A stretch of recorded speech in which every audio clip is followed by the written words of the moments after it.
ನಮಸ್ಕಾರ ಎಲ್ಲರಿಗೂ. ಹೇಗಿದ್ದೀರಾ ಫ್ರೆಂಡ್ಸ್? ಐ ಥಿಂಕ್ ಎಲ್ಲರೂ ಚೆನ್ನಾಗಿದ್ದೀರಾ ಅಂತ ಅನ್ಕೊಂಡಿದ್ದೀನಿ. Welcome back to our channel. ಇನ್ನು ಯಾರಾದರೂ ನನ್ನ ಚಾನಲ್ನ ಸಬ್ಸ್ಕ್ರೈಬ್ ಮಾಡದೆ ನೋಡ್ತಾ ಇದ್ರೆ ಸಬ್ಸ್ಕ್ರೈಬ್ ಮಾಡಿಕೊಂಡು ಸಪೋರ್ಟ್ ಮಾಡಿ ಅಂತ ಕೇಳ್ಕೊಳ್ತೀನಿ.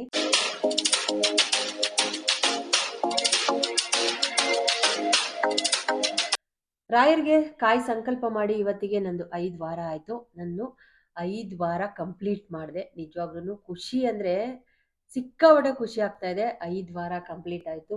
ಈಗಷ್ಟೇ ಪೂಜೆ ಎಲ್ಲ ಮುಗೀತು. ಸೊ ಪೂಜೆ ಮಾಡಿ ನಿಮಗೆ ತಿಳಿಸೋಣ ಅಂತ. ನನಗೆ ಒಂದಷ್ಟು ಕಮೆಂಟ್ ಮಾಡಿದ್ದಾರೆ, ಒಂದಷ್ಟು ಡೌಟ್ಸ್ ಕೇಳಿದ್ದಾರೆ. ಅದರ ಬಗ್ಗೆ ಒಂದು ಕ್ಲಾರಿಟಿ ಕೊಡೋಣ ಅಂತ. ಮೊದಲಿಗೆ ನಾನು ನನ್ನ ಇದ್ರ ಪೂಜೆ ಬಗ್ಗೆ ಸೊ ನಾನು ಯಾವ ಥರ ರೆಡಿ ಮಾಡ್ಕೊಳ್ತೀನಿ, ಲಾಸ್ಟ್ನೇ ವಾರ ಯಾವ ಥರ ಮಾಡ್ಕೊಂಡೆ, ಇವತ್ತು ಯಾವ ಥರ ಮಾಡ್ಕೊಂಡೆ ಅಂತ ಒಂದು ಸಣ್ಣ ಕ್ಲಿಪ್ಪಿಂಗ್ ಹಾಕ್ತೀನಿ. ಬೇಗ ಹೋಗಿ ನೋಡಿ. ತುಂಬ ಜನ ಕೇಳ್ತಾ ಇರ್ತೀರಾ, ಪ್ರತಿ ಗುರುವಾರ ರಾಯರ್ ವಿಗ್ರಹನ ತೊಳಿತೀರಾ ಅಂತ. ಹೌದು, ನೀಟಾಗಿ ಪ್ರತಿ ಗುರುವಾರ ನಾನು ಮನೆಯೆಲ್ಲ ಸ್ವಚ್ಛ ಮಾಡಿದ್ದಾದಮೇಲೆ ತಲೆ ಸ್ನಾನ ಮಾಡಿ ಬಂದು ರಾಯರ್ ವಿಗ್ರಹನ ತೊಳ್ಕೊಳ್ತೀನಿ. ಸೊ ಸ್ವಲ್ಪ ಅರಿಶಿನ ಮತ್ತು ಇವಾಗ ಇದನ್ನ ಹಾಕ್ಕೊಳ್ತಾ ಇದ್ದೀನಿ, ಹುಣಸೆ ಹಣ್ಣು ಹಾಕ್ಕೊಂಡು ತೊಳೆದಿದ್ದ ನೀರನ್ನ ಎಲ್ಲೂ ಚೆಲ್ಲೋದಕ್ಕೆ ಹೋಗಲ್ಲ. ಅದನ್ನು ನೀಟಾಗಿ ಯಾವ್ದಾದ್ರು ಗಿಡಕ್ಕೆ ಹಾಕ್ಕೊಳ್ತೀನಿ, ತುಳಿಬಾರ್ದು ಅಂತ. ಸಿಂಕಲ್ಲೆಲ್ಲ ತೊಳೆಯಲ್ಲ, ಒಂದು ಪಾತ್ರೆ ಇಟ್ಕೊಂಡು ತೊಳಿತೀನಿ. ತೊಳೆದಿದ್ದಾದಮೇಲೆ ನೀಟಾಗಿ ಒರೆಸ್ಕೊಂಡು ಅದಕ್ಕೆ ಗಂಧ ಮಾತ್ರ ಇಡಬೇಕು ರಾಯರಿಗೆ. ಸೊ ಗಂಧವನ್ನು ಇಟ್ಟು ಅಲಂಕಾರ ಮಾಡಿಕೊಂಡು ಇವಾಗ ಈ ಕಡೆ ಇನ್ನೊಂದು ಸ್ವಲ್ಪ ವಿಗ್ರಹ, ಲಕ್ಷ್ಮೀ, ಸರಸ್ವತಿ, ಗಣೇಶ, ಹಾಗೆಯೇ ನಮ್ಮ ಕಾಲಭೈರವೇಶ್ವರ, ಶಿವಂದು ಎಲ್ಲ ವಿಗ್ರಹಗಳಿದೆಯಲ್ಲ, ಅದಕ್ಕೂ ಕೂಡ ಎಲ್ಲ ಅಲಂಕಾರ ಮಾಡ್ಕೊಳ್ತಾ ಇದ್ದೀನಿ. ಇವತ್ತು ನಮ್ಮ ಗಿಡದ್ದೇನೆ ಒಂದಷ್ಟು ದಾಸವಾಳ ಹೂವು ಸಿಕ್ಕಿತ್ತು. ಬೆಳಿಗ್ಗೆನೆ ನನ್ನ ಮಗ ಕಿತ್ಕೊಂಬಂದು ಇಟ್ಟಿದ್ದ. ಎಷ್ಟೊಂದು ಹೂವು ಬಿಟ್ಟಿತ್ತು. 2 ಗಿಡ ಇದೆ, ಅದರಲ್ಲಿ ಒಂದು ಸ್ವಲ್ಪ ದೊಡ್ಡದಾಗಿದೆ ಒಂದು ಗಿಡ. ಇವಾಗಂತೂ ಎಷ್ಟೊಂದು ಹೂವು ಬಿಡುತ್ತೆ ಅಂದರೆ ರೆಡ್ ಕಲರು, ಪಿಂಕ್, ಸ್ವಲ್ಪ ಪಿಂಕಿಶ್ ಅಂತ ಅನ್ಬೋದು. ಅಷ್ಟು ಚೆನ್ನಾಗಿ ಹೂವು ಬಿಡುತ್ತೆ. ಎಷ್ಟೊಂದು ಅದಕ್ಕೇ ಬೆಳಿಗ್ಗೆ ಎದ್ದ ತಕ್ಷಣವೇ ಕಿತ್ತಿಟ್ಬಿಡ್ತಾರೆ ಮಕ್ಕಳು. ತುಂಬ ಚೆನ್ನಾಗಿ ಕಾಣಿಸುತ್ತೆ. ಸೊ ಅದ್ರ ಮಧ್ಯದಲ್ಲಿ ಒಂದೊಂದು ಸ್ವಲ್ಪ ಹೂವನ್ನ ಇಟ್ಕೊಂಡು ರೆಡಿ ಮಾಡ್ಕೊಳ್ತಾ ಇದ್ದೀನಿ. ಪೂಜೆ ಮಾಡೋಕ್ಕೆ ಖುಷಿ ಆಗುತ್ತೆ ಈ ಥರ ಹೂವು ಮುಡಿಸಿ ಪೂಜೆ ಮಾಡುವಾಗ. ತುಪ್ಪದಾರ್ತಿನ ಮಿಸ್ ಮಾಡ್ದಲೇ ಮಾಡ್ತೀನಿ.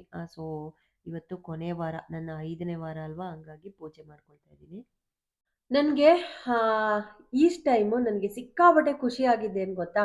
ನಾನು 5 ವಾರನೂ ಕಂಪ್ಲೀಟಾಗಿ ಮುಗಿಸ್ದೆ ಅಂತ ಸಿಕ್ಕಾಪಟ್ಟೆ ಖುಷಿ ಆಯಿತು. ನಾನು ಲಾಸ್ಟ್ ಟೈಮು ಪೂಜೆ ಮಾಡಿದಾಗ ಮಧ್ಯದಲ್ಲಿ ನಾನು ಪೀರಿಯಡ್ಸಲ್ಲಿ ಸಿಕ್ಕಾಕೊಂಬಿಟ್ಟಿದ್ದೆ. 4 ವಾರ ಕಂಪ್ಲೀಟ್ ಆಯಿತು. 5ನೇ ವಾರ ನಂಗೆ ಮಾಡೋಕ್ಕಾಗಿರಲಿಲ್ಲ. ಸೊ ಒಂದು ವಾರ, 4ನೇ ವಾರ ಮಾಡೋಕ್ಕಾಗಿರಲಿಲ್ಲ, ಸಾರಿ. ಆ ಮಧ್ಯದಲ್ಲಿ ನನ್ನ ಮಗನ ಹತ್ರ ಮಾಡಿಸಿದ್ದೆ. ಸೊ ಈ ಟೈಮು ನಾನು ಸಿಕ್ಕಾಕೊಳ್ಳಿಲ್ಲ. 5 ವೀಕ್ಸ್ ಕಂಪ್ಲೀಟ್ ಮಾಡಿದೆ. ಸೊ ಅದು ಯಾವ ಥರ ಮಾಡಿದೆ ಅಂತ ವಿಡಿಯೋ ಕೊನೆಯಲ್ಲಿ ಹೇಳ್ತೀನಿ. ಅದನ್ನು ಕೂಡ ನೋಡ್ತಾ ಇರಿ. ವಿಡಿಯೋನ ಸ್ಕಿಪ್ ಮಾಡಬೇಡಿ. ಒಂದಷ್ಟು ಇನ್ಫಾರ್ಮೇಷನ್ನ ನಿಮ್ಮ ಜೊತೆ ಶೇರ್ ಮಾಡೋಣ ಅಂತ ಇವತ್ತು. ನನಗೆ ಪೀರಿಯಡ್ಸ್ ಬಗ್ಗೆನೇ ತುಂಬ ಜನ ನನಗೆ ಕೇಳ್ತಾ ಇರೋ ಕಾಮನ್ ಕ್ವಶನ್ನು, ತುಂಬ ಜನ ಕಮೆಂಟ್ ಮಾಡಿರೋ ಅಂಥದ್ದು. ಸೊ ನಾವು ಮನೆಯಲ್ಲಿ ಯಾರೂ ಪೂಜೆ ಮಾಡೋರಿಲ್ಲ, ನಿಮಗಾದ್ರೂ ನಿಮ್ಮ ಮಗ ಮಾಡಿಕೊಡ್ತಾನೆ. ಸೊ ಪೂಜೆ ಮಾಡೋರಿಲ್ಲ ನಮ್ಮ ಮನೇಲಿ. ಆಮೇಲೆ ಇನ್ನೊಂದಷ್ಟು ಜನ ನಾವು ಪಿ ಜಿನಲ್ಲಿದ್ದೀವಿ, ಹಾಸ್ಟೆಲಲ್ಲಿದ್ದೀವಿ ಅಕ್ಕ, ನಮಗೆ ಪೂಜೆ ಮಾಡೋಕ್ಕೆ ಯಾರೂ ಇರಲ್ಲ, ನಾವೇನು ಮಾಡೋದು ಅಂತ ಒಂದು ಕಾಮನ್ನಾಗಿ ಒಂದು ಕ್ವಶನ್ನ ಕೇಳಿದ್ದೀರಾ. ಸೊ ಅಂಥವ್ರು ಏನು ಮಾಡಿ ಗೊತ್ತಾ, ಒಂದು ಸಣ್ಣ ಸಜೆಷನ್ ನಿಮಗೆ. ಈಗ ನಮಗೆ ಪೀರಿಯಡ್ಸ್ ಮುಗ್ದೋಗುತ್ತೆ. ಈ ವಾರ ಕಂಪ್ಲೀಟಾಗಿ ಪೀರಿಯಡ್ಸ್ ಮುಗಿದು ಗುರುವಾರ ಬರುತ್ತಲ್ವ, ಅವಾಗ ಸ್ಟಾರ್ಟ್ ಮಾಡ್ಕೊಳ್ಳಿ. ಆಗ ಸ್ಟಾರ್ಟ್ ಮಾಡಿಕೊಂಡ್ರೆ ನೀವು ಒಂದು 3 ವೀಕ್ಸ್ ಆರಾಮಾಗಿ ಮಾಡ್ಬೋದು. 3 ವೀಕ್ಸಿಗೆ ನೀವು ಸಂಕಲ್ಪ ಮಾಡಿ, ಅಕ್ಷತೆ ಇಟ್ಕೊಂಡು ಸಂಕಲ್ಪ ಮಾಡುವಾಗ ಚೀಟಿನಲ್ಲಿ ಬರೆದಿಡುವಾಗಲೇ ಸಂಕಲ್ಪ ಮಾಡ್ಕೊಳ್ತೀರಲ್ಲ, ಆವಾಗಲೇ ಕೇಳ್ಕೊಂಬಿಡಿ, ನಾನು 3 ವೀಕ್ಸ್ ಅಷ್ಟೇ ಮಾಡೋಕ್ಕಾಗೋದು ಪರಮಾತ್ಮ, ನಾನು ರಾಯರಿಗೆ ಬೇಡ್ಕೊಳ್ಳಿ, 3 ವೀಕ್ಸು ನಾನು ಮಾಡ್ತಾ ಇದ್ದೀನಿ, ಅಷ್ಟರೊಳಗೆ ನೀವೇನು ಸಂಕಲ್ಪ ಮಾಡಿರ್ತೀರೋ ಅದಾಗಲಿ ಅಂತ. 5 ವಾರನೇ ಮಾಡಬೇಕು ಅಂತ ಇಲ್ಲ. ನಾನು ಆವಾಗಲೇ ಹೇಳಿದ್ದೀನಿ, ಲಾಸ್ಟ್ ವಿಡಿಯೋದಲ್ಲೂ ಕೂಡ, ನಿಮ್ಮ ಮನೇಲಿ ಯಾರಾದರೂ ನಿಮ್ಗೆ ಹೆಲ್ಪ್ ಮಾಡೋರಿದ್ರೆ 5 ವಾರ ನಿಮ್ಮ ಕೈಯಲ್ಲಿ ಮಾಡೋಕ್ಕಾದರೆ ಮಾಡ್ಕೊಳ್ಳಿ. ಅಕಸ್ಮಾತ್ ಮಾಡೋಕ್ಕಾಗಿಲ್ಲ ಅಂದಾಗ ತುಂಬ ಜನ ಕಾಮನ್ ಕ್ವಶನ್ ಇದೇನೆ, ನನಗೆ ಪೀರಿಯಡ್ಸ್ ಬಂತು ಏನು ಮಾಡಲಿ ಅಂತ. ಆವಾಗ ನೀವು ಸಂಕಲ್ಪ ಮಾಡುವಾಗಲೇ 3 ವೀಕ್ಸಿಗೆ ಅಂತ ಮಾಡಿಕೊಂಡು 3 ವಾರ ಮಾಡ್ಬೋದು. ಮಾಡಿ ಏನು ಬೇಜಾರಿಲ್ಲ, ಏನು ತಲೆನೋವಿರಲ್ಲ. ಆಮೇಲೆ ಈ ಥರ ಮನಸ್ಸು ಸಮಾಧಾನ ಇರಲ್ಲ. 5 ವಾರ ಮಾಡಬೇಕಾಗಿರುತ್ತೆ, ನಮ್ಗೆ ಯಾರು ಹೆಲ್ಪ್ ಮಾಡೋರು ಇರಲ್ಲ, 1 ವಾರನೂ ಬಿಡೋಕ್ಕಾಗಲ್ಲ, ಅವಾಗ ತುಂಬ ಟೆನ್ಷನ್ ಆಗುತ್ತೆ. ಸೊ ಅದನ್ನು ಬಿಟ್ಟು 3 ವೀಕ್ಸಿಗೆ ಅಂತಲೇ ಸಂಕಲ್ಪ ಮಾಡಿ 3 ವೀಕ್ಸ್ ಮಾಡ್ಕೊಳ್ಳಿ, ಏನು ಏನು ಪ್ರಾಬ್ಲಮ್ ಆಗಲ್ಲ. ಆಮೇಲೆ ಇನ್ನೊಂದಷ್ಟು ಜನ ನನಗೆ ಕಾಮನ್ ಆಗಿ ಕ್ವಶನ್ ಕೇಳೋದೇನಪ್ಪ ಅಂದರೆ, ನಾವು ನಮ್ಮ ದೇವ್ರ ಮನೆ ತುಂಬ ಚಿಕ್ಕದಿದೆ, ಆ ತಟ್ಟೆನಲ್ಲಿ ಇಟ್ಟಿದ್ದೀವಲ್ಲ ಅದನ್ನು ಇಡೋದಕ್ಕೆ ಜಾಗ ಆಗ್ತಾ ಇಲ್ಲ, ಏನು ಮಾಡಲಿ ಅಂತ ಕೇಳ್ತೀರಾ. ಸೊ ಅದಕ್ಕೆ ಒಂದು ಸೊಲ್ಯೂಷನ್ ಅಂದರೆ, ನೀವು ದೊಡ್ಡ ಕಾಯಿ ತೊಗೊಂಡು ದೊಡ್ಡ ತಟ್ಟೆಯಲ್ಲಿ ಇಡೋದು ಬೇಡ, ಪುಟ್ಟ ಕಾಯಿ ತೊಗೊಳ್ಳಿ, ಚಿಕ್ಕ ಕಾಯಿಗೇನೆ ಚಿಕ್ಕ ಪ್ಲೇಟಲ್ಲಿ ಇಟ್ಕೊಳ್ಳಿ, ತೆಗ್ದಿಡಿ. ಆಮೇಲೆ ಆ ಕಡೆ ಈ ಕಡೆ ಅಲ್ಗಾಡಿಸ್ಬೋದಾ ಅಂತ ಕೇಳ್ತಿದ್ದೀರಾ. ಆ ಪ್ಲೇಟ್ನ ಮಾತ್ರ ನೀವು ನಿಮಗೆ ಕ್ಲೀನ್ ಮಾಡ್ಕೊಳ್ಳೋವಾಗ ನಿಮ್ಗೆ ಕಷ್ಟ ಆಗತ್ತೆ ಅಂದರೆ ಅದನ್ನು ಮಾತ್ರ ನೀವು ಅಲ್ಲೇನೆ ಪಕ್ಕದಲ್ಲೇ ದೇವ್ರ ಮನೆಯಲ್ಲೇ ಇಟ್ಕೊಂಡು ಕ್ಲೀನ್ ಮಾಡಿ ಮತ್ತೆ ಅದೇ ಜಾಗಕ್ಕಿಡಿ. ಆದರೆ ತೆಂಗಿನಕಾಯಿ, ಅಕ್ಕಿ, ಚೀಟಿ ಎಲ್ಲ ಇದೆಯಲ್ಲ ಅದನ್ನೆಲ್ಲ ತೆಗಿಯೋದು ಬೇಡ. ಸೊ ಒಂದ್ಸತಿ ನಾವು ಸಂಕಲ್ಪ ಮಾಡಿ ಇಟ್ಟಿದ್ದೀವಿ ಅಂದರೆ ಯಾವುದೇ ಕಾರಣಕ್ಕೂ ನಾವು 3 ವಾರ, 5 ವಾರ, 7 ವಾರ, 9 ವಾರ ನಿಮ್ಮ ಕೈಲಿ ಸಾಧ್ಯವಾದಷ್ಟು. ಸಾಮಾನ್ಯವಾಗಿ ನಾನು 5 ವಾರ ಮಾಡ್ತೀನಿ. ಲಾಸ್ಟ್ ಟೈಮು 5 ವಾರ ಮಾಡಿದೆ, ಈ ಟೈಮು 5 ವಾರ ಮಾಡಿದೆ. ಸೊ ಆ ಥರ ನೀವು ಸಂಕಲ್ಪ ಮಾಡುವಾಗಲೇ ಕೇಳ್ಕೊಂಬಿಡಿ, ನಾವು 3 ವಾರ ಮಾಡೋಕ್ಕಾಗತ್ತೆ ಇಲ್ಲ 5 ವಾರ ಅಂತ ಸಂಕಲ್ಪ ಮಾಡಿಕೊಂಡು ಕೇಳ್ಕೊಳ್ಳಿ. ಆಮೇಲೆ ತುಂಬ ಜನ ಡೌಟ್ ಅದೇನೆ, ಆ ಕಡೆ ಈ ಕಡೆ ತೆಗಿಬೋದಾ ಅಂತ. ಹಂಗಂತ ಯಾವಾಗ್ಲೂ ನೀವು ತೆಗಿಯೋದು, ಆಚೆ ಇಡೋದು, ವಾಪಸ್ ಇಡೋದು ಅದನ್ನು ಮಾಡಬೇಡಿ. ಅಲ್ಲೇನೆ ಅಷ್ಟು ಜಾಗ ಬಿಟ್ಟು ಮುಂದೆ ಈ ಕಡೆಗೆ ಕ್ಲೀನ್ ಮಾಡ್ಕೊಳ್ಳಿ. ಕ್ಲೀನ್ ಮಾಡಿಕೊಂಡು ಸಂಕಲ್ಪ ಮುಗಿದಾದ್ಮೇಲೆ, ನಿಮ್ಮದು ಪೂಜೆ ಮುಗಿದಾದ್ಮೇಲೆ ಅದನ್ನು ಎತ್ಕೊಂಡು ಕ್ಲೀನ್ ಮಾಡ್ಕೊಳ್ಬೋದಲ್ಲ. ಇನ್ನೊಂದೊಬ್ರು ಕೇಳಿದ್ರು, ತೆಂಗಿನಕಾಯಿ ಒಡೆದೋಗುತ್ತೆ, ಸೀಳ್ ಬಿಡತ್ತೆ ಹಾಗೇನೆ ಇಟ್ಟರೆ. ಸೊ ಲಾಸ್ಟ್ ಟೈಮು ಆ ಥರ ಇಟ್ಟು ಸೀಳ್ ಬಿಟ್ಟಿತ್ತು, ಅದಕ್ಕೋಸ್ಕರ ಇಡೀ ತೆಂಗಿನಕಾಯಿನ ದೇವ್ರ ಮುಂದೆ ಇಡ್ಬೋದಾ ಅಂತ ಕೇಳಿದ್ದೀರಾ. ಆ ಥರ ತಪ್ಪು ಮಾಡಬೇಡಿ. ಯಾಕೆ, ನೀವು ಒಳ್ಳೆ ಮನಸ್ಸಿಂದ ಪರಿಶುದ್ಧವಾಗಿ ನಂಬಿಕೆಯಿಂದ ಭಕ್ತಿಯಿಂದ ಪೂಜೆ ಮಾಡಿ, ಯಾವುದೇ ಕಾರಣಕ್ಕೂ ತೆಂಗಿನಕಾಯಿ ಒಡೆದೋಗಲ್ಲ. ಅದಕ್ಕೆ ಎಕ್ಸಾಂಪಲ್ಲು ನಾನು ಪೂಜೆ ಮಾಡ್ತಾ ಇದ್ದೀನಿ ನೋಡಿ. ಹೊರ್ಗಡೆ ಇಲ್ಲಿ ಕಾಯಿನ ಎಷ್ಟೊಂದು ತರ್ತೀವಿ ನಾವು, ತೋಟದಿಂದ ತಗೊಂಬಂದು ಎಲ್ಲ ಸುಲ್ದಿಟ್ಕೊಳ್ತೀವಲ್ವಾ. ಒಂದು ಡೇ ಬಿಟ್ಟರೆ ಸಾಕು, ತೆಂಗಿನಕಾಯಿ ಸೀಳ್ ಬಿಟ್ಟಿರುತ್ತೆ. ಮನೆ ಒಳಗಿಟ್ಟಿರೋದೇನೆ ಸೀಳ್ ಬಿಟ್ಟಿರುತ್ತೆ ನಿಜವಾಗ್ಲೂ. ಆದರೆ ನಾನು ರಾಯರಿಗೆ ಸಂಕಲ್ಪ ಮಾಡಿ ತೆಂಗಿನಕಾಯಿ ಇಟ್ಟಿದ್ದೀನಿ, ನಿಮ್ಗೆ ಹತ್ರದಿಂದ ಬೇಕಂದರೆ ತೋರಿಸ್ತೀನಿ ನಾನು ಝೂಮ್ ಮಾಡಿ. ಸೊ ನೋಡಿ, ನಿಜವಾಗ್ಲೂ ಒಂದು ಚೂರೂ ಒಡೆದೋಗಿಲ್ಲ, ಒಂದು ಚೂರು ಸೀಳ್ ಬಿಟ್ಟಿಲ್ಲ. ನಾನು ಲಾಸ್ಟ್ ಟೈಮ್ ಇಟ್ಟಿದ್ದ ಕಾಯಿನೂ ತುಂಬ ಜನ ನನಗೆ, ಒಂದು ನಿಮಿಷ, ತುಂಬ ಜನ ನನಗೆ ಕೇಳಿದ್ರಿ, ಲಾಸ್ಟ್ ಟೈಮ್ ಬಿಟ್ಟಿದ್ದು ಕಾಯಿ ಸೀಳ್ ಬಿಟ್ಟಿದೆ, ಏನು ಮಾಡೋದು ಅಂತ. ನೀವು ಒಳ್ಳೆ ಮನಸ್ಸಿಂದ ಭಕ್ತಿಯಿಂದ ಪೂಜೆ ಮಾಡಿ, ಯಾವುದೇ ಕಾರಣಕ್ಕೂ ಒಡೆದೋಗೋದಿಲ್ಲ. ನಮ್ಮ ಮನೇಲಿ ನಾನು ಲಾಸ್ಟ್ ಟೈಮ್ ಇಟ್ಟಿದ್ದನ್ನು ಒಂಚೂರು ಬಿರುಕ್ಬಿಟ್ಟಿರಲಿಲ್ಲ. ಈ ಟೈಮು ಅಷ್ಟೇ, ಇದು 5ನೇ ವಾರ, ಇವತ್ತಿಗೆ 5 ವಾರ ನಂದು ಕಂಪ್ಲೀಟ್ ಆಯಿತು. ಸೊ ಅದು ಕೂಡ ಒಂಚೂರು ಬಿರುಕ್ಬಿಟ್ಟಿಲ್ಲ, ಅಷ್ಟು ನೀಟಾಗಿ ನನಗೆ ಯಾವ ಥರ ಇಟ್ಟಿದ್ನೋ ಅದೇ ಥರ ಇದೆ. ನಾನು ಲಾಸ್ಟ್ ಟೈಮೇ ಹೇಳಿದ್ದೀನಿ, ಕಾಯಿ ಜುಂಗ್ನ ಪೂರ್ತಿಯಾಗಿ ಕೀಳ್ಬೇಡಿ. ಪೂರ್ತಿಯಾಗಿ ಕಿತ್ತರೆ ಸ್ವಲ್ಪ ಬಿರುಕು ಬಿಡತ್ತೆ. ಅದು ಬೇಸಿಗೆ ಅಲ್ವಾ, ಇವಾಗ ಬೇಸಿಗೆಗೆ ಸ್ವಲ್ಪ ಬಿರುಕು ಬಿಡತ್ತೆ. ಹಂಗಂತ ಬಿರುಕು ಬಿಟ್ಟಿದ್ದಕ್ಕೇನೆ ಕೆಟ್ಟದ್ದಾಯ್ತು ಅಂತಲೂ ಯೋಚನೆ ಮಾಡಬೇಡಿ. ಅಕಸ್ಮಾತ್ ನಿಮ್ಗೇನಾದ್ರು ಈ ವಾರ ನೀವು ಇಟ್ಟು ಪೂಜೆ ಮಾಡ್ತಾ ಇರ್ತೀರ, ಬಿರುಕು ಬಿಟ್ಟಿದ್ರೆ ಅದನ್ನು ತೆಗೆದ್ಬಿಡಿ. ಒಡೆದೋಗಿರೋ ಕಾಯಿನ ಇಡಬಾರ್ದು, ಪೂಜೆಗೆ ನಾವು ಯಾವುದಕ್ಕಾದ್ರೂ ಇಡಬಾರ್ದು. ಅದನ್ನು ನೆಕ್ಸ್ಟ್ ವೀಕು ಮತ್ತೆ ಬೇರೆ ಹೊಸ ಕಾಯಿ ಇಟ್ಟು ಹೊಸ ಚೀಟಿ ಬರೆದು ಅದನ್ನಿಟ್ಟು ಕಂಟಿನ್ಯೂ ಮಾಡ್ಕೊಳ್ಳಿ. ಹಂಗಂತ ಹೇಳಿ ನೀವು ಬಿಡುತ್ತೆ ಅಂತ ಇಡೀ ತೆಂಗಿನಕಾಯಿನೇ ಇಟ್ಟು ಪೂಜೆ ಮಾಡೋದಕ್ಕೆ ಹೋಗ್ಬೇಡಿ. ಸಿಪ್ಪೆ ತೆಗಿಲೇಬೇಕು. ಸಿಪ್ಪೆ ತೆಗೆದು ದೇವ್ರ ಮುಂದೆ, ದೇವರಿಗೆ ಆ ಜುಟ್ಟಿರುತ್ತಲ್ವ ಅದು ದೇವ್ರ ಕಡೆ ಇರಲಿ, ಆ ಥರ ಇಟ್ಟು ನಾನು ತೋರಿಸಿದ್ದೀನಿ ಲಾಸ್ಟ್ ಟೈಮೆಲ್ಲ, ಆ ಥರ ಇಟ್ಕೊಂಡು. ಸೊ ಇನ್ನೊಂದು ಏನು ಗೊತ್ತಾ, ಆ್ಯಕ್ಚುಲಿ ನನಗೆ ಸಿಕ್ಕಾಪಟ್ಟೆ ಖುಷಿಯಾಗಿದೆ ಅಂದರೆ, ನಾನು ಈ ಸತಿ 5 ವೀಕ್ಸು ಕಂಪ್ಲೀಟ್ ಮಾಡಿದೆ. ಅದು ಹೇಗೆ ಅಂತ ಗೊತ್ತಿಲ್ಲ. ಹೌದು, ನಾನು ಸ್ಟಾರ್ಟಿಂಗ್ ಪೂಜೆ ಮಾಡುವಾಗ್ಲೇ ನಾನು ಸಂಕಲ್ಪ ಮಾಡಿ ಪೂಜೆಗೆ ಎಲ್ಲ ರೆಡಿ ಮಾಡ್ಕೊಳ್ಳುವಾಗ್ಲೇ ಕೇಳ್ಕೊಳ್ತಾ ಇದ್ದೆ ರಾಯರಿಗೆ, ಈ ಟೈಮು ನನಗೆ ಇವಾಗ ಇಟ್ಟಿದ್ದೀನಲ್ಲ ಸಂಕಲ್ಪ ಮಾಡಿ, ಆ ಕಾಯಿ 5 ವಾರನೂ ನನಗೆ ಕಂಪ್ಲೀಟಾಗಿ ಆಗಬೇಕು. ಮಧ್ಯದಲ್ಲಿ ಯಾವುದೇ ರೀತಿಯ ಈ ಥರ ಪೀರಿಯಡ್ಸ್ ಆಗಿರಲಿ, ಈ ಥರ ಏನಪ್ಪ ಒಂಥರ ಸೂತ್ಕ ಅದೇ ಎಲ್ಲ ಅಂದರೆ ಕೆಟ್ಟದ್ದು ಏನೂ ಆಗ್ದಲೇ ನಾನು 5 ವೀಕ್ಸು ನಾನು ಖುಷಿಯಾಗಿ 5ನೇ ವಾರ ಖುಷಿಯಿಂದ ಪೂಜೆ ಮಾಡಬೇಕು, ಆ ಥರ ಮಾಡಿ ಅಂತ ನಾನು ಕೇಳ್ಕೊಂಡಿದ್ದೆ. ನಿಜವಾಗ್ಲೂ ಅದಾಯಿತು ಅಂತಲೇ ಹೇಳ್ಬೋದು. ಲಾಸ್ಟ್ ವೀಕು ನನಗೆ ಫ್ರೈಡೇ ಓಕೆ, ನಾನು ಗುರುವಾರ ಪೂಜೆ ಎಲ್ಲ ಮುಗಿಸ್ದೆ, ಫ್ರೈಡೇನು ಪೂಜೆ ಎಲ್ಲ ಮುಗಿಸಿದ್ಮೇಲೆ ಸಾಯಂಕಾಲ ಈವ್ನಿಂಗಂಗೆ ನನ್ನ ಪೀರಿಯಡ್ಸ್ ಎಲ್ಲ ಬಂತು, ಆಯಿತು. ಆಮೇಲೆ ನನಗೆ ಇವತ್ತಿಗೆ ನೆನ್ನೆಗೆ ಎಲ್ಲ ಇಡೀ ಮನೆ ಎಲ್ಲ ಕ್ಲೀನ್ ಮಾಡಿ, ಸೊ ಬುಧವಾರ ನಾನು ಯೂಶಲಿ ನನ್ನ ಪೀರಿಯಡ್ಸ್ ಎಲ್ಲ ಆದಮೇಲೆ ಒಂದು round sofa cover, bed covers ಎಲ್ಲ, ಆಮೇಲೆ ಮನೆಯೆಲ್ಲ ಗಂಜಲ ಹಾಕಿ ಕ್ಲೀನ್ ಮಾಡಿಕೊಂಡು ಮ್ಯಾಟ್ ಎಲ್ಲದನ್ನು ಕ್ಲೀನ್ ಮಾಡ್ಕೊಂಡ್ಬಿಡ್ತೀನಿ. ಇಡೀ ಮನೆಯೆಲ್ಲ ಕ್ಲೀನ್ ಮಾಡಿಕೊಂಡು ಸೊ ಇವತ್ತು ತಲೆಗೆ ಸ್ನಾನ ಮಾಡಿ ರಾಯರದು ವಿಗ್ರಹ ಫೋಟೋ ಎಲ್ಲ ತೊಳೆದು ಎಲ್ಲ ಕ್ಲೀನ್ ಮಾಡಿ ಇವತ್ತು ಪೂಜೆ ಮಾಡಿದೆ. ಇವತ್ತಿಗೆ 6-7 ಡೇಸ್ ಕಂಪ್ಲೀಟ್ ಆಯ್ತಲ್ವಾ, 6 ಡೇಸ್ ಆದರೆ 5 ಡೇಸ್ ಆದರೆ ಸಾಕು ಓಕೆ ಅಂದ್ಕೊಂಡು ಇವಾಗ ಖುಷಿ ಆಯಿತು, ನಂಗೆ ಸಿಕ್ಕಾಪಟ್ಟೆ ಖುಷಿ ಆಯಿತು. ಈ ಟೈಮು ಎಲ್ಲಿ ಲಾಸ್ಟಲ್ಲಿ ಸಿಗಾಕೊಂಬಿಡ್ತೀನೋ ಅನ್ನೋ ಒಂದು ಭಯ ಇತ್ತು. ಸೊ ಹಾಗಾಗಿ ಈ ಟೈಮು ನನಗೆ 5 ವೀಕ್ಸು ಕಂಪ್ಲೀಟಾಗಿ ಮುಗೀತು. ನಿಮಗೇನಾದ್ರು ಆ ಥರ ಒಂದು ಸ್ವಲ್ಪ ಸಿಂಟಮ್ಸ್ ಗೊತ್ತಾಗತ್ತಲ್ವ, ಆ ಥರ ಏನಾದರೂ ಇದ್ದರೆ ಇದೊಂದು ಚಿಕ್ಕದು ರೆಮಿಡಿನ ಮಾಡಿ ನೋಡುವ, ಟ್ರೈ ಮಾಡಿ. ಉಪ್ಪಿನ ಡಬ್ಬಕ್ಕೆ ₹1 ಕಾಯಿನ್ ಇರತ್ತಲ್ವ, ಅದನ್ನು ನೀವು ಆ ಉಪ್ಪಿನ ಡಬ್ಬಕ್ಕೆ ಕೇಳಿಕೊಂಡು ಹಾಕ್ಕೊಳ್ಬೇಕು. ಈ ಥರ ಪೀರಿಯಡ್ಸು ಮುಂದಕ್ಕೆ ಹೋಗಲಿ ಅಂತನೋ ಇಲ್ಲ 1-2 ದಿನ ಮುಂದಕ್ಕೆ ಹೋಗಲಿ ಆ ಥರ ನೀವು ಕೇಳ್ಕೊಳ್ಳಿ.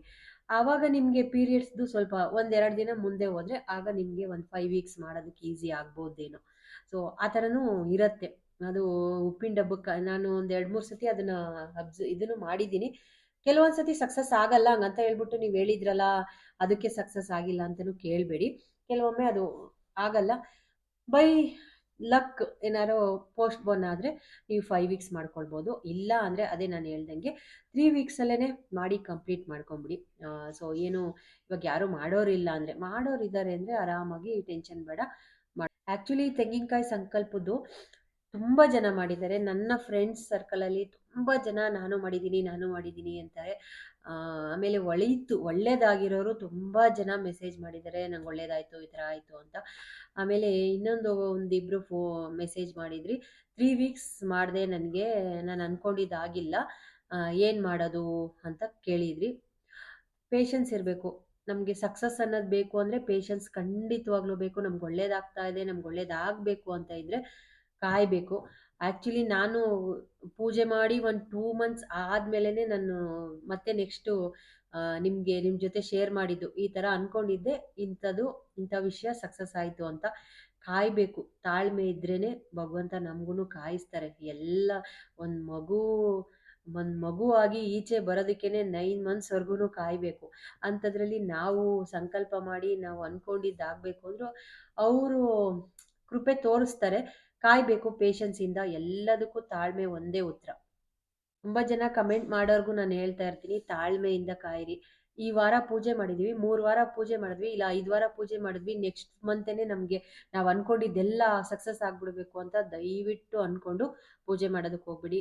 ಪೇಷನ್ಸಿಂದ ಮನಸ್ಸು ನೆಮ್ಮದಿಯಾಗಿಟ್ಕೊಂಡು ಅಂದ್ಕೊಂಡಿದ್ದೀರಾ, ಮಾಡಿದ್ರಿ, ಪೂಜೆ ಮಾಡಿ ಕಾಯ್ದಿದ್ದೀರಾ, ಆಗಿಲ್ವಾ, ಓಕೆ, ಇನ್ನೂ ಒಂದು ಸತಿ ಕೇಳ್ಕೊಳ್ಳಿ, ಇನ್ನೂ ಒಂದು ಸತಿ ಪೂಜೆ ಮಾಡಿ. ಏನು ಕಳ್ಕೊಳ್ಳೋ ಅಂಥದ್ದು ಏನಿಲ್ಲ, ಕಾಯ್ಬೇಕು ತಾಳ್ಮೆಯಿಂದ. ಸೊ ನಾವು ಪೂಜೆ ಮಾಡಿದ ತಕ್ಷಣವೇ ನಮ್ಗೆ ಆಗಬೇಕು, ನಮಗೇನು ಇನ್ನೂ ಕೆಲಸ ಆಗಿಲ್ಲ ಅಂತ ಟೆನ್ಷನ್ ಅಂತೂ ಮಾಡ್ಕೊಳ್ಬೇಡಿ. ನೀವು ಒಳ್ಳೆ ಮನಸ್ಸಿಂದ ಭಕ್ತಿಯಿಂದ ಪೂಜೆ ಮಾಡಿದರೆ, ನಿಮ್ಮ ಮೇಲೆ ಕರುಣೆ ಇದ್ದರೆ ರಾಯರಿಗೆ 101% ನೀವೇನು ಅಂದ್ಕೊಂಡಿದ್ದೀರೋ ಅದು ಆಗೇ ಆಗುತ್ತೆ. ಒಳ್ಳೆಯದನ್ನು ಬರೆದಿದ್ರೆ, ಕೆಟ್ಟದ್ದು ಮೋಸ ಮಾಡೋದು ಬೇರೆಯವ್ರಿಗೆ ತೊಂದರೆ ಕೊಡೋದ್ರ ಬಗ್ಗೆ ಬರೆದಿದ್ರೆ ನಿಜ ಆಗಲ್ಲ. ನೀವು ಒಳ್ಳೆತನದಲ್ಲಿ ನಿಮಗೇನಾಗಬೇಕು, ನಿಮ್ಮ ಕಷ್ಟಕ್ಕೋಸ್ಕರ ನೀವು ಆ ಚೀಟಿ ಬರೆದಿಟ್ಟಿದ್ರೆ 101% ಆಗೇ ಆಗುತ್ತೆ. ಸೊ ಲಾಸ್ಟ್ನೇ ವಾರ ಪೂಜೆ ಮಾಡುವಾಗ ಇವಾಗ ನೀವು ಯಾವ ಥರ ಸಂಕಲ್ಪ ಮಾಡಿರ್ತೀರ, 5 ವಾರ 3 ವೀಕ್ಸು ಈ ಥರ ಮಾಡಿದರೆ, ಈಗ ನಂದು 5 ವಾರ ಆಯ್ತಲ್ಲ, ಇವತ್ತು ನಾನು ಪೂಜೆ ಎಲ್ಲ ಮಾಡಿ ಆಯಿತು. ಇವತ್ತೇನು ತೆಗಿಯೋದಕ್ಕೆ ಹೋಗಲ್ಲ, ಅಳ್ಗೋ ಆಡಿಸ್ಬಾರ್ದು. ಆಮೇಲೆ ತುಂಬ ಜನ ಕೇಳ್ತಾ ಇದ್ರಿ, ಪ್ರತಿ ವಾರನೂ ಕಾಯಿ ಮೇಲೆ ಇರೋ ಇದು ಅಕ್ಷತೆನ ಏನು ಮಾಡಬೇಕು ಅಂತ. ಅಕ್ಷತೆನ ಆ ಕಾಯಿ ಮೇಲೆನೇ ಇಟ್ಟಿರಿ. ಲಾಸ್ಟ್ ಸ್ವಲ್ಪ ಎರಡೆರಡೇ ಕಾಳು ಹಾಕಿ, ತುಂಬ ತುಂಬಿಸೋದಕ್ಕೆ ಹೋಗ್ಬಿಡಿ. ಲಾಸ್ಟ್ನೇ ದಿನ ತುಳಸಿ ಕಟ್ಟೆಗೆ ಹಾಕಿ, ಆಮೇಲೆ ಹೂವು ಎಲ್ಲ ತೆಗೆದು ನೀಟಾಗಿ ಒಂದಾದರೂ ತುಳಸಿ ದಳ ಇಟ್ಟು ಪೂಜೆ ಮಾಡಿ ಅಂತ ಹೇಳಿದ್ದೆ. ಅದನ್ನು ಈಗ ನಾಳೆ ತೆಗಿಬೇಕು. ಶುಕ್ರವಾರ ಕಾಯಿ ತೆಗೆದು ಒಡೆದು, ನಾನು ಆ್ಯಕ್ಚುಲಿ ರವೆ ಉಂಡೆ ಮಾಡೋಣ ಅಂತ ಅಂದ್ಕೊಂಡಿದ್ದೀನಿ. ಅದ್ರದ್ದು ಒಂದಷ್ಟು ಜನ ಕೇಳ್ತಾ ಇದ್ರ, ನಮ್ಗೆ ಸ್ವೀಟ್ ಮಾಡೋಕ್ಕೆ ಬರಲ್ಲ, ಏನು ಮಾಡಲಿ ಅಂತ. ಸೊ ಏನಾದರೂ ಮಾಡ್ಕೊಳ್ಳಿ ಫ್ರೆಂಡ್ಸ್, ರವೆ ಉರಿರಿ, ಸಕ್ಕರೆ ಹಾಕಿ, ತುಪ್ಪದಲ್ಲೇ ಗೋಡಂಬಿ ದ್ರಾಕ್ಷಿ ಹುರಿದಾಕಿ, ಆಮೇಲೆ ಈ ಕಾಯಿ ಒಡೆದು ಅದನ್ನು ತುರಿದ್ಬಿಟ್ಟು ಅದಕ್ಕೊಂದು ಸ್ವಲ್ಪ ಫ್ರೈ ಮಾಡ್ಕೊಳ್ಳಿ. ತೆಂಗಿನಕಾಯಿನ ಹಾಕಿ ಒಂದು ಸ್ವಲ್ಪ ಹಾಲು ಹಾಕ್ಕೊಂಡು ಉಂಡೆ ಕಟ್ಟಿದ್ರೆ ಮುಗೀತು, ರವೆ ಉಂಡೆ ರೆಡಿ ಆಯಿತು. ಇಲ್ಲಾಂದರೆ ಅದನ್ನು ಬೇಕಂದರೆ ನಾನೊಂದು ವಿಡಿಯೋ ಮಾಡಿ ಹಾಕ್ತೀನಿ ಯಾವ ಥರ ಮಾಡೋದು ಅಂತ. ತುಂಬ ಜನ ನಮಗೇನು ಸ್ವೀಟ್ ಮಾಡೋಕ್ಕೆ ಬರಲ್ಲ ತೆಂಗಿನಕಾಯಲ್ಲಿ ಅಂತ. ಸೊ ಲಾಸ್ಟ್ನೇ ದಿನ ಪೂಜೆ ಮಾಡುವಾಗ ಸಾಧ್ಯವಾದರೆ ನಿಮಗೆ ಒಂದು ಸ್ವಲ್ಪ ಡ್ರೈ ಫ್ರೂಟ್ಸು, ಹಣ್ಣು ಕಾಯಿ ಇದ್ದರೆ ತೆಂಗಿನಕಾಯಿ ಹೊಡೀರಿ.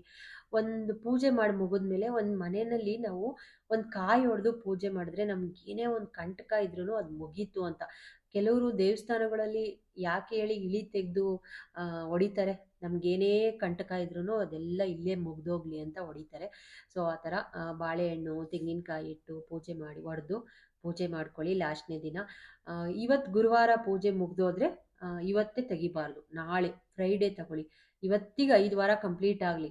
5 ವಾರ ಕಂಪ್ಲೀಟ್ ಆದಮೇಲೆ ನೆಕ್ಸ್ಟ್ ಫ್ರೈಡೇ ತೆಗೆದು ನೀವು ಸ್ವೀಟ್ ಮಾಡ್ಕೊಳ್ಳಿ.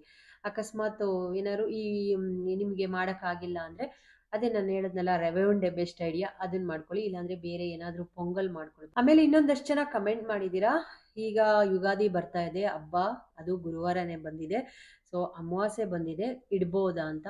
ಖಂಡಿತವಾಗ್ಲೂ ಇಡ್ಬೋದು, ಒಳ್ಳೆಯದು ಮಾಡಿ.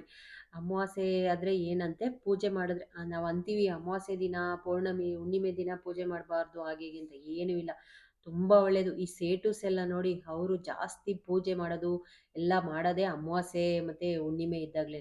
ಸೊ ಹಾಗಾಗಿ ಈ ಸತಿ ಯುಗಾದಿ ಗುರುವಾರ ಬಂದಿದೆ, ನೀವು ಗುರುವಾರ ಯಾರೆಲ್ಲ ಸ್ಟಾರ್ಟ್ ಮಾಡಬೇಕು ಅಂತ ಇದ್ದೀರಾ ಖಂಡಿತವಾಗ್ಲೂ ಮಾಡ್ಕೊಳ್ಳಿ. ತೆಂಗಿನಕಾಯಿ ಸಂಕಲ್ಪನ ಮಾಡಿ, ತುಂಬಾ ಒಳ್ಳೆಯದು. ಆಮೇಲೆ ಕೊಬ್ಬರಿ ಎಣ್ಣೆ ದೀಪದ ಬಗ್ಗೆನೂ ತುಂಬ ಜನ ಕೇಳ್ತಾ ಇದ್ರಿ. ಸೊ ಕೊಬ್ಬರಿ ಎಣ್ಣೆ ದೀಪ ಹಚ್ಚಿ, ತುಂಬ ಒಳ್ಳೆಯದು. ಒಂದೇ ಒಂದು ಪುಟ್ಟ ದೀಪ ತಗೊಳ್ಳಿ.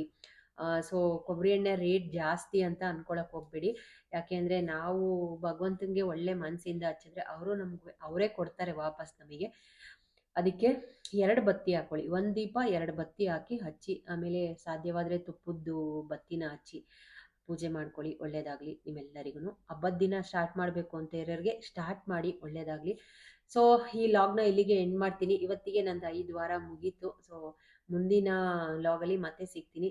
ಅಲ್ಲಿ ತನಕ ಯಾರೆಲ್ಲ ರಾಯರ ಭಕ್ತರಿದ್ದೀರಾ, ರಾಯರ ಭಕ್ತರಿಗೆ ತುಂಬ ಒಳ್ಳೇದಾಗಲಿ, ಭಗವಂತ ಒಳ್ಳೇದು ಮಾಡಲಿ ಅಂತ ಕೇಳ್ಕೊಳ್ತೀನಿ. ನಮಸ್ಕಾರ. Love you all. Thank you so much.